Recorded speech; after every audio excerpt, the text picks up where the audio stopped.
राज्य में धान किणा को अधिक सरल करने ऑनलाइन करने टोकन व्यवस्था करिसेंती सरकार हेले यह गरीब चाषी फलप्रद होना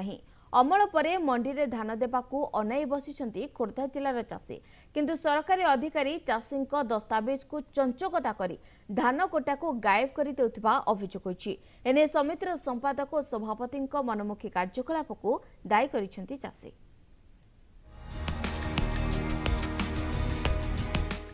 मंडी में धान बिक्री नहीं पुणी चिंतार चाषी ऑनलाइन टोकन व्यवस्था को नहीं समस्या पड़ते चाषीकूल एभली घटना देखा मिली खोर्धा बेगुनिया ब्लॉक डिंगर सेवा समन्वय समिति रे अमल करी मंडी में धान देवाकू अनाई बसिछि चाषी हेले सरकारी अधिकारी चाषी दस्तावेज को चंचकता करी धान कोटा को गायब कर नेउथिबा अभियोग होइछि। अनेक चाषी टोकन पाइ नथिबा बेले तांकर कोटा धान आउ किए देउछि। वेबसाइट रू एभली किछि तथ्य मिलिबा परे पूरा घटना सामना को आसीछि। एने समितिर संपादक और सभापति मनमुखी कार्यकलाप को दायी करिसेंती धान बिक्री करिपा नथिबा चाषी।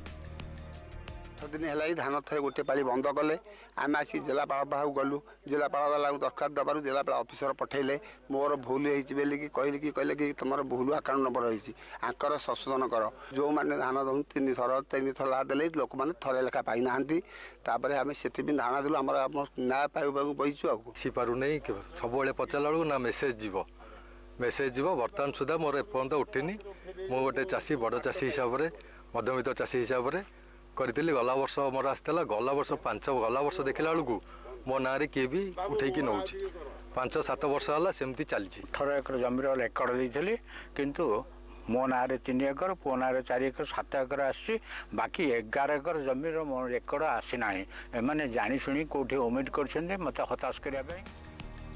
मंडी में धान बिक्री पर समिति रे नाम पंजीकरण करथिले 314 जन चाषी एथिमध्यरु 120 जन चाषी टोकन पाई धान बिक्री करिथिबा बेले याठारु अधिक किछि जानि नाहंती बोली कहिसंती समितिर संपादक।